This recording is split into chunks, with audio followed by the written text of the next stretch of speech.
باللہ من الشیطان الرجیم بسم اللہ الرحمن الرحیم۔ ایک بزرگ کی حکایت ہے کہ ایک بادشاہ تھا، تو وہ ایک بہت بڑی ریاست پر جو ہے وہ حکمرانی کرتا تھا۔ تو ایک دن وہ خوش ہوا تو اس نے اپنی رعایا کے اندر اعلان کر دیا کہ کل میں ایک بہت بڑا اسٹال لگاؤں گا، اس میں دنیا جہان کی ہر چیز رکھوں گا، تو جو بندہ میری رعایا میں سے جو بھی جس چیز پر ہاتھ رکھے گا تو اسی کی ہو جائے گی۔ تو دوسرے دن بادشاہ نے وہ اسٹال لگایا اپنے وعدے کے مطابق، اور خود تخت لگا کر ایک سائڈ میں بیٹھ گیا، اور عوام اس کی رعایا میں سے لوگ آئے، جو جس چیز پر ہاتھ رکھتا تھا اسی کی ہو جاتی تھی۔ وہ بھینس پر ہاتھ رکھتا تو اسی کی ہو جاتی، گائے پر ہاتھ رکھتا اسی کی ہو جاتی، کسی سونے پر ہاتھ رکھتا تو سونا اسی کا ہو جاتا، اور کسی ہیرے پر ہاتھ رکھتا تو اسی کا ہو جاتا۔ الغرض جو آیا، جس نے جس پر بھی ہاتھ رکھا تو اسی کا ہو گیا۔ تو ایک عورت آئی تو اس نے آ کے بادشاہ کے سر پہ ہاتھ رکھ دیا، تو بادشاہ کے قریب کھڑے اس کے سپاہی جو ہے وہ نیام میں سے تلوار نکالتے ہیں کہ اس عورت کی گردن کو جو ہے وہ کاٹ دیں کہ اس نے بڑی گستاخی کی ہے کہ اس نے بادشاہ کے سر پہ ہاتھ رکھا ہے۔ تو بادشاہ نے ان سپاہیوں کو روک دیا اور کہا کہ رک جاؤ، میں نے جب اعلان کر دیا ہے کہ میری رعایا میں سے جو بھی آئے گا جس پر ہاتھ رکھے گا تو اسی کی ہو جائے گی، تو اس عورت نے اگر میرے سر پہ ہاتھ رکھا ہے تو اب جو ہے قاضی کو بلایا جائے اور اس کا میرے ساتھ جو ہے وہ نکاح کیا جائے، اور میں جو ہے اب اسی کا ہو گیا ہوں کیونکہ میرا اعلان تھا۔ تو بادشاہ نے قاضی کو بلوایا اور نکاح ہو گیا۔ تو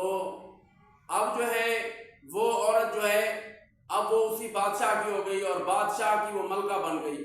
اب وہ عورت بڑی سمجھدار تھی،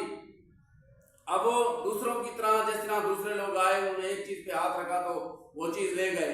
تو عورت نے بادشاہ پہ ہاتھ رکھ دیا اور وہ یوں ملکہ بن گئی اور ساری ریاست کی وہ مالک بن گئی۔ تو اس حکایت سے یہ سبق ملتا ہے کہ اللہ تبارک و تعالیٰ کی بارگاہ میں جو لوگ ہم دنیا کے پیچھے دوڑ مار رہے ہیں اور دنیا کے پیچھے ہیں کہ ہمیں فلاں چیز حاصل ہو جائے، ہمیں یہ بھی مل جائے اور ہمیں یہ بھی مل جائے اور ہمیں یہ بھی مل جائے، تو ہم اس میں کامیاب نہیں ہوتے، اور اکا دکا کوئی ہو بھی جاتے ہیں کامیاب، لیکن وہ ان تمام چیزوں کے لیے وہ جو ہے وہ کامیاب نہیں ہوتے۔ تو اگر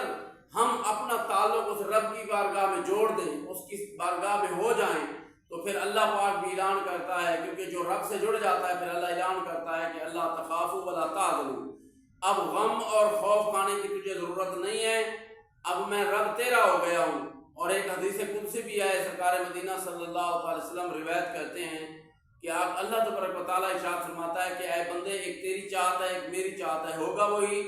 جو میری چاہت ہے۔ اگر تو نے اپنے آپ کو کر دیا اس کے جو تیری چاہت ہے، پھر تو نے اپنے آپ کو کر دیا اس کے جو میری چاہت ہے، پھر تجھے وہ بھی دوں گا جو تیری چاہت ہے، اور پھر بالآخر ہوگا وہی جو میری چاہت ہے۔ تو دوستو، جس نے بھی اپنی چاہت کو رب کی چاہت میں ڈھالا ہے، اپنے آپ کو اللہ کی بارگاہ میں پیش کیا ہے، اللہ کی قربت اختیار کی ہے، اللہ پاک نے اسے شان عطا کی ہیں۔ اللہ نے اسے دنیا میں بھی جو ہے وہ شان عطا کی ہے، اس دنیا سے اگر وہ چلا بھی گیا ہے تو وہ تب بھی اللہ نے اسے شان عطا کی ہیں۔ تو یہ ایک حکایت جو ہے ایک جو ہے حقیقت پر مبنی حکایت ہے کہ جو بندہ اللہ کے ساتھ اپنا تعلق سچا جوڑ لے تو اللہ پاک اس کو ضرور شان عطا فرماتے ہیں۔ تو میں دعا گو ہوں کہ اللہ تبارک و تعالی ہم سب کو اللہ کی بارگاہ میں جڑنے کی توفیق عطا فرمائے اور اپنی چاہت